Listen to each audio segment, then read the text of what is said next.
ফ্যাসিবাদী সরকার, কথায় কথায় আমরা বলি কিনা, জালেম সরকার।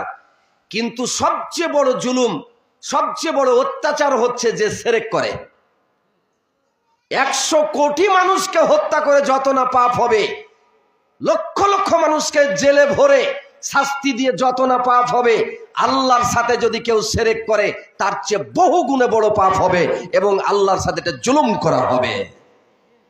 এই জন্য আল্লাহ বলছেন ইন্নাস শিরকা লা যুলমুন আযীম, সবচেয়ে বড় পাপের নাম, জুলুমের নাম হচ্ছে কি? শিরক। তাহলে শিরক সবচেয়ে বড় পাপ, শিরক সবচেয়ে বড় জুলুম। কেউ যদি ইবাদতে শিরক করে, তাহলে যখন শিরক করবে, করার সাথে সাথে তার জীবনে যত নেকি ছিল সব নেকি বাদ হয়ে যাবে, নষ্ট হয়ে যাবে। ধরেন 80 বছর 70 বছর ধরে ভালো ভালো ইবাদত করেছেন, 70 বছর বুড়াতি বয়সে এসে একটা শিরক করেছেন, করার সাথে সাথে আপনার 70 বছরের সৎ আমল সব বাদ, সব পানিতে পড়ে গেল।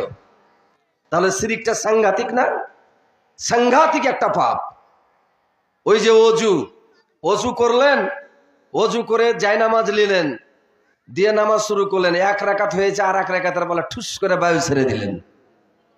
এখন কি আর ওই নামাজ হলো, অজু আর থাকবে নাকি নতুন করে করা লাগবে? মানে ও যা আগে যা করলেন সব বাদ, সব কি? তো শিরক করা মানে আপনার তাওহীদ নষ্ট হয়ে গেল। যা ছিল 70 বছর